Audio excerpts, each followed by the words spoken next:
Steve, how are things in terms of recovering from the Scarlets game? Yeah, I think we're just nearly there. I think we needed another game, probably to put it really right to bed. But no, we had a couple of days off. It's been a tough period for the boys. So they had 3 days off start of the week. Come back in today and they look pretty fresh, in fairness to them. And at the end of the day, there's been some words added around some of our performance. We're not going to hide away from the fact of where we want to be, and it wasn't that on last weekend.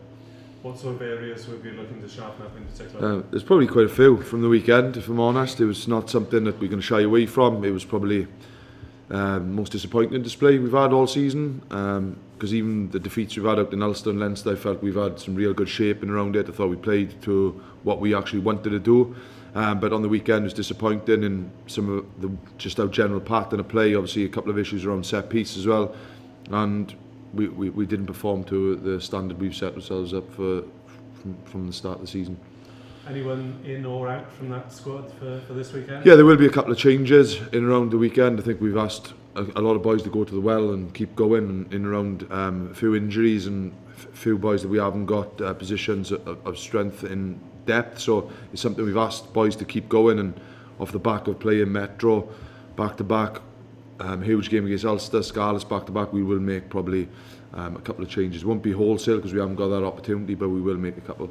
How's Rhys Webb's mother's beef stew going then?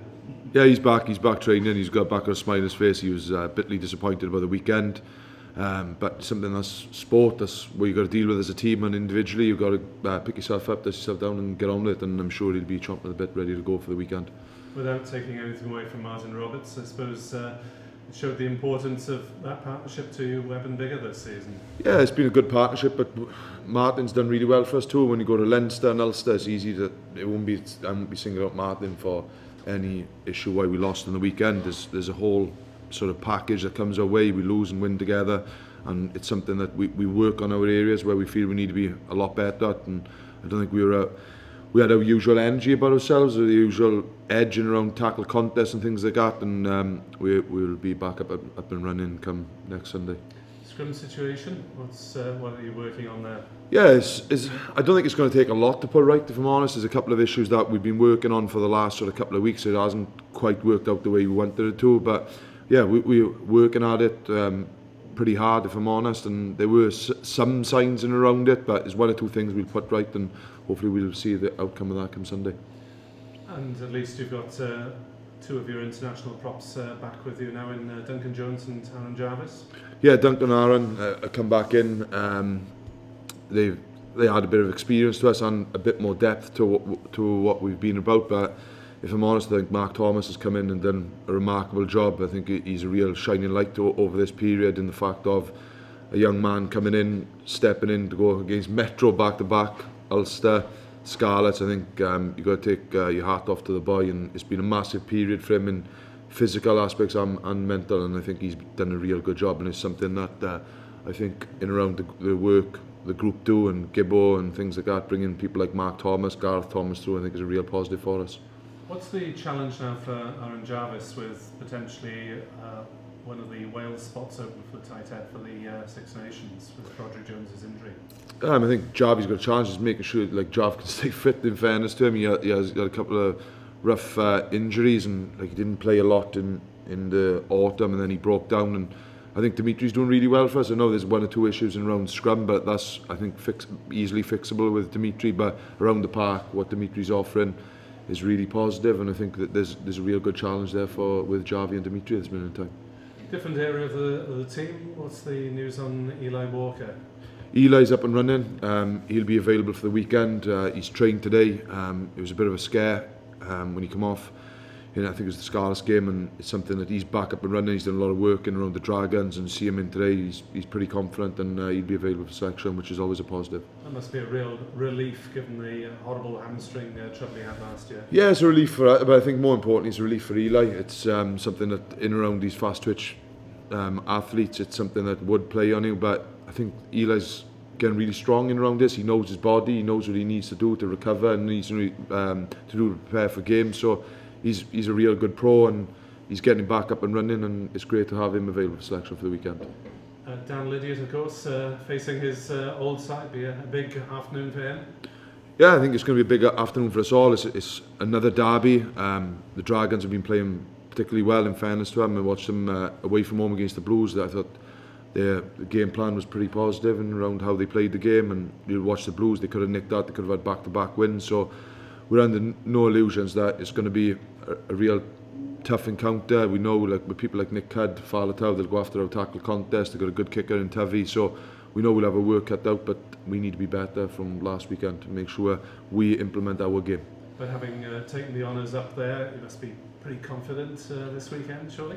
Yeah, I think there's confidence within the group. I think it's a little bit of a reality check in around things where probably a couple of things didn't go away on the weekend and not our control and what Scarlets brought in around certain things, but we need to be better. It does make us a ridiculously bad team overnight, and like I said at the start of the season when we went 7 on the bounce, that's not probably a true reflection of where we are either. It's probably somewhere in the middle. How do you read the league table at the moment then? Yeah, it's pretty good to be disappointed, I suppose, sitting at the top of it, but we're not sort of, like ultimately it's great to be top of the table, but I'm not thinking about looking forward. We've got to be beating the Dragons on the weekend to keep up our push in around that top 4, and like I said, it's something there's been loads of positives just in the season. This is the one real high in a disappointment level, but it's something that we knew at the start of the season. With a young group, there'll always be disappointment, I said, when we win in games, and it's not something that we didn't think would happen along the way. But does that make it any harder to get over? No, it doesn't, and we will be better come Sunday. Any dual contract announcements on the way? No. Steve, how difficult is it for the likes of Alan Wynne and Dan Piggy to keep going to the well every weekend?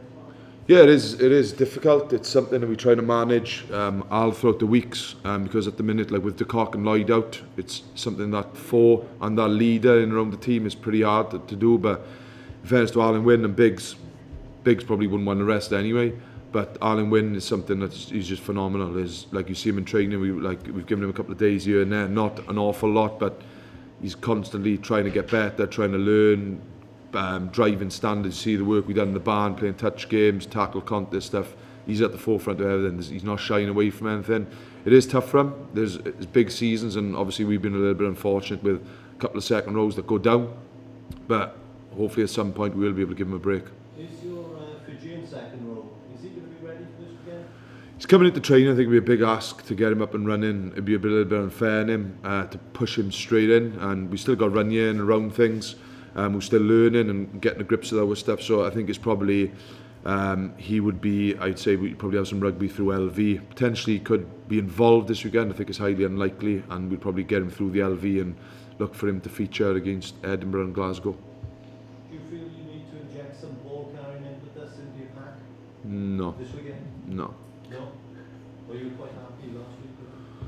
I don't understand ball carriers. Why would ball carriers have changed? Did you feel you were shy on ball carriers at all last week? No, I think we were shy on sending too many people at the tackle contest and around stuff, so then you will be shy on ball carriers. I don't think it's anything with the lack of ball carriers in a team. I think when you go through it, Alan Wynne's a decent carrier, Baldwin can carry the ball, Dimitri carries it.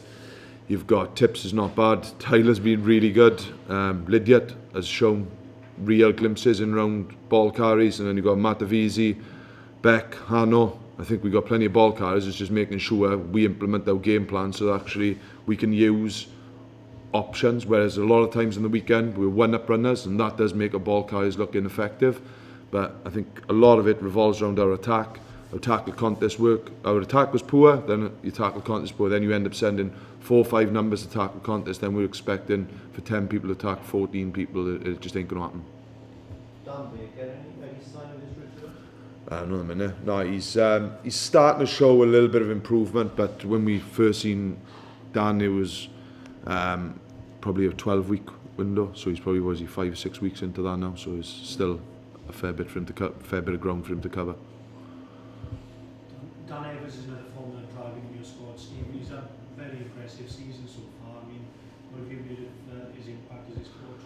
I think he's been excellent. I think we're pretty pleased to pick him up, if I'm honest. And then the start he's had, I think he's been fantastic. I think his kicking game is phenomenal. He's pretty decisive, in fairness, in what he's doing. And again, someone like him has played a hell of a lot of minutes for us in around things. I think he's been a terrific signing. And I think, like most of our signings, in fairness, have been really good. And I think it's one blip, we hope. But it's something, yeah, we're going back. We look at not just one-off things. It's, look, the performance in the second half was not great against the Scarlets, but we're hoping to rectify that. And like we say, Dan Evans has been really good. Matt Avisi's been spot on in a lot of what he does. It's nice to see Becky back. So we feel in and around stuff, we've got people, but ultimately when it comes down to last weekend, we just weren't good enough.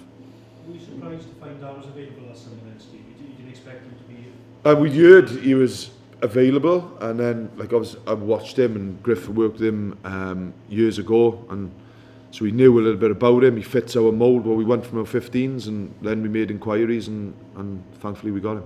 He said himself he still has international ambitions. Do you see a player with the quality to get back to that level? Yeah, definitely. I think he's consistent in his performance, which is something that around this level you have to be. And like I think he's got like a booming left foot, which is always a real positive. And like I say, he's decisive. He doesn't say a lot. He gets about his business, does his work, and like I say, he's a consistent performer. So he's got to be putting his hand up.